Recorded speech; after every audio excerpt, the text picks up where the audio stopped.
শুভশীল আশুলিয়ার চক্রবর্তী এলাকায় KEC fashion লিমিটেডের সুইং অপারেটর পদে কর্মরত ছিলেন। ঝিনাইদহ জেলার সদর থানার মনোরিয়া গ্রামের বিকাশ শীলের ছেলে। পরিবারের সঙ্গে আশুলিয়ায় জিরানি বাজার এলাকায় একটা ভাড়া বাসায় থাকতেন। পরিবারের দুই ভাইয়ের মধ্যে শুভই ছিলেন ছোট। গত 20 জুলাই বিকালে ঢাকায় সাভারে সংঘর্ষের সময় গুলিবিদ্ধ হন শুভ। পরবর্তীতে চিকিৎসাধীন অবস্থায় 23 জুলাই ভোর 5:04 দিকে শুভর মৃত্যু হয়। ঘটনার আগের দিন ধামরায়ে মামার বাসায় বেড়াতে যান শুভশীল।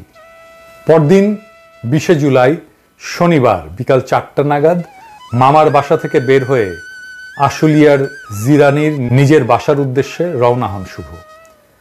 পথিমধ্যে সাভার বাসস্ট্যান্ড এলাকায় পুলিশের সঙ্গে আন্দোলনকারীদের সংঘর্ষের মধ্যে আটকা পড়েন তিনি। এ সময় গোলাগুলির মধ্যে প্রাণ বাঁচাতে পাশের একটা মার্কেটে আশ্রয় নেন শুভ। পরিস্থিতি কিছুটা স্বাভাবিক হলে বাইরে তাকিয়ে পরিস্থিতি বোঝার চেষ্টা করেন তিনি। এ সময়ই তাকে রাস্তায় ফেলে পেটে বন্দুক ঠেকিয়ে গুলি করা হয়। গুলিবিদ্ধ হওয়ার পর শুভ ওই অবস্থাতেই রাস্তায় পড়ে থাকা অবস্থায় মায়ের নম্বরে ফোন দেয়। তখনও শুভর জ্ঞান ছিল। মায়ের ফোন ছিল তখন তার দাদার কাছে। শুভর দাদা ফোন রিসিভ করলে শুভর সেই মুহূর্তের কথাগুলো ছিল এরকম: দাদা, আমি তো শেষ, আমাকে গুলি করছে দাদা, অনেক কাকুতি মিনতি করছি, আমার কোনো কথা শোনেনি, বলছি আমি গার্মেন্টসে চাকরি করি, তাও আমার কলার ধরে রাস্তায় টেনে এনে পেটে বন্দুক ঠেকিয়ে গুলি করেছে দাদা। শুভশীলের মা সাধনাশীল, সেও আর এক গার্মেন্টস কর্মী।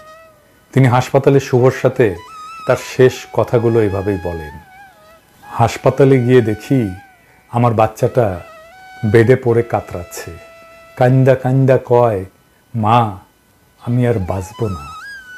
হাসপাতালের বেডে শুয়ে একটু জল চাইছিল বাচ্চাটা আমার কাছে, বলছিল, মা আমাকে একটু জল দাও, খুব কষ্ট হচ্ছে মা, আমার শরীর অবশ হয়ে আসতেছে, আমি মনে হয় আর বাঁচব না মা, শেষবার একটু জল দাও মা। আমি আমার বাচ্চাটার মুখে শেষবার এক ফোঁটা জলও দিতে পারিনি। ডাক্তারদের অনেক অনুরোধ করছি, ডাক্তাররা বলছেন জল দেওয়া যাবে না। সেই যে গেল অপারেশনের থিয়েটারে, আর আমার ছেলেটা ফিরল না। আমার ছেলের পেট ফুটা হয়ে গুলি ঢুকে আর একদিক দিয়ে বের হয়ে গেছে। কি কষ্টটাই না হয়েছে আমার মানিকের।